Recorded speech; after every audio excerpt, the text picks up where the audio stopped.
Hi friends, welcome back to FinveStocks.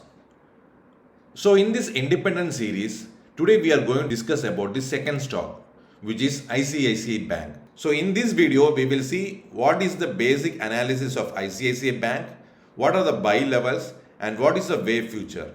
So as a disclaimer, the stocks discussed in this video are not a buy recommendation and it's only for study purpose.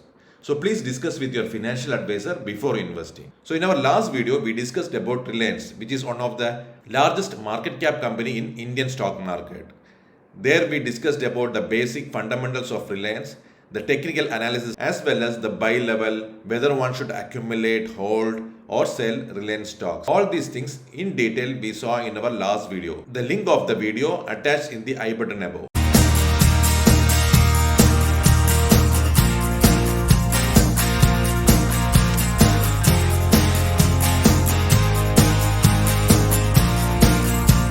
Today we are going to discuss about ICICI Bank, which is one of the top rated bank in our country. When we talk about ICICI Bank, one should know what are the basic parameters one need to check for analyzing banking stocks. So the basic parameter one should understand regarding bank analysis are, first one is the deposits, then comes advances, which is the loan disbursement, net interest income, that is the net income earned by the bank, capital adequacy ratio, which shows the level of capital available with the bank. Then gross and net NPA, which is one of the basic parameter for checking the asset quality of the bank. And the next one is the CASA ratio, which is the ratio between current account to savings account. And the last one is non-interest income, which is the income generated by bank other than interest income. So all these parameters in detail we discussed in our last video. You can watch the video in the link provided in the I button. So I strongly recommend to watch that video before getting into this video. If you are new to this channel, please consider subscribing this. If you like this video, please don't forget to like, comment and share this video to your friends who are interested in learning stock market. When we start to analyze about ICICI Bank, first we need to know what are the holdings of the parent company, that is the ICICI Bank. Currently, ICICI Bank holds 51% of ownership in ICICI Prudential Life, which is the life insurance company. Then comes 48% in ICICI Lombard, which is the general insurance company. Then ICICI Securities, which is mainly into demat services, that is ICICI Direct. ICICI Bank holds 100% ownership with ICICI Home Finance Company, ICICI Securities Primary Dealership Limited, ICICI Bank Canada, ICICI Bank UK PLC, etc. Now let's see the company snapshot of ICICI Bank. ICICI Bank is one of the largest bank in our country. It is having a market cap of 6 lakh crore rupees. Currently, it is trading in the price range of 870 rupees. It is having a PE of 21.8, which is above the industry standard of 19.8. When we do analysis of banking stock, more than PE, PB is important. PB is price to book ratio that we will discuss in our upcoming slides. Currently, the book value of the company is around 262 rupees. It is having a dividend yield of 0.57, which is okay. The ROE of company is around 14.8%, which is good. The company is showing high debt to equity ratio, because mostly all the financial and banking segment works on borrowing, so it will generally show high debt to equity ratio. We need not to bother about that. The company is having no pledged shares, which is very good. If you see the sales growth, it is around 10.7% and profit growth is around 38.5%, which is very good. If you see the average of last 3 years growth, it is coming around 10%, which is good. And if you see the profit growth over last 3 years, it is around some 80.7%, which is very good. The net cash flow of the company is around 35,000 crores, whereas the free cash flow is around 56,369 crores, which is very good. Now let's see some of the parameters which is related to banking stocks. The first one is CASA ratio. CASA ratio is current accounts to savings account ratio. The importance of CASA ratio is, as the current account increases, it is beneficial to the bank because bank will pay minimum interest or zero interest to current accounts. As the CASA ratio improves, it means more current account is flowing into the bank.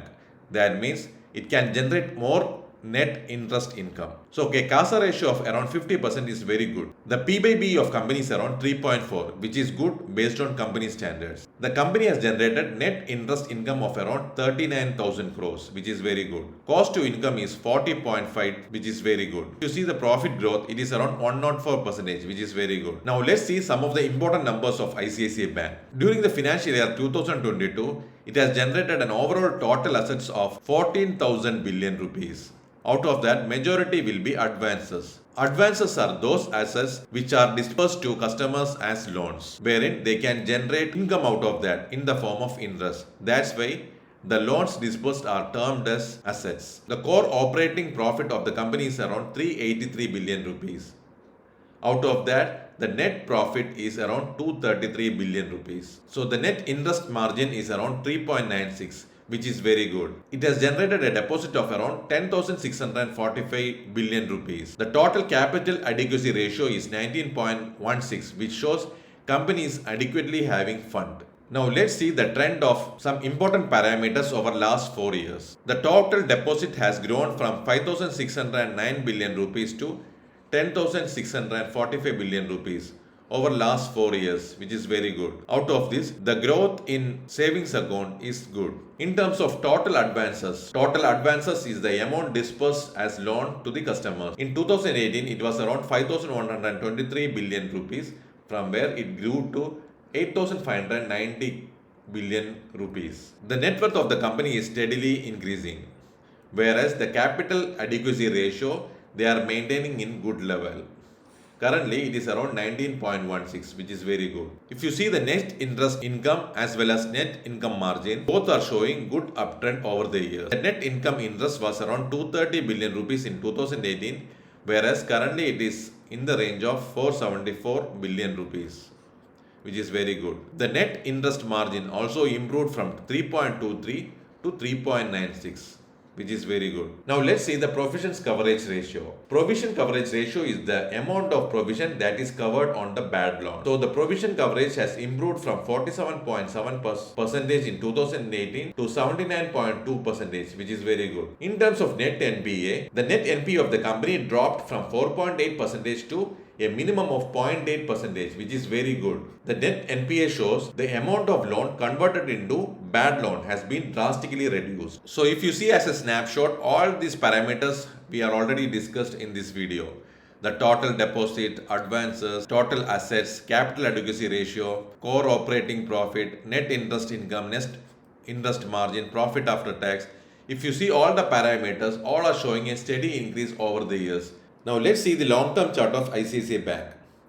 If you see the price range starting from 2004, it is showing a good uptrend. If you see the chart till 2019, it was stuck in a range and just now it is escaped from this channel. Now it is showing a good uptrend over last 3 years. If you see the return over last 1 year, it has given a good return of around 27.87%, which is very good. If you see in last 1 year, ICICI Bank outperformed the other two banks.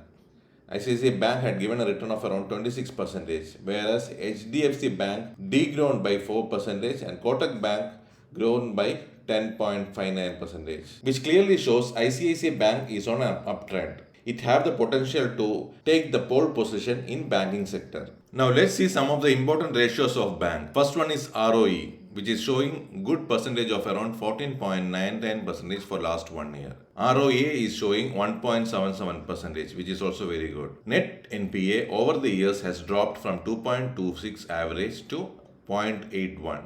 So which shows good degrowth in NPA. That is very good.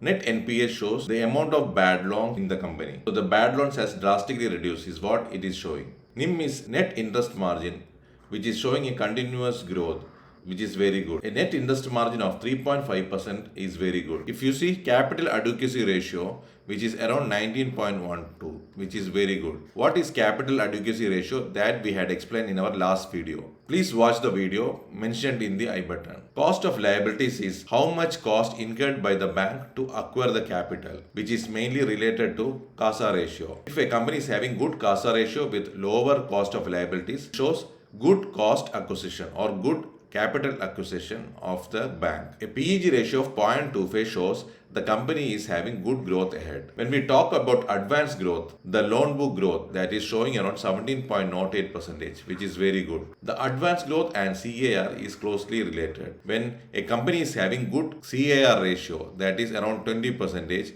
it will automatically reflect in advanced growth.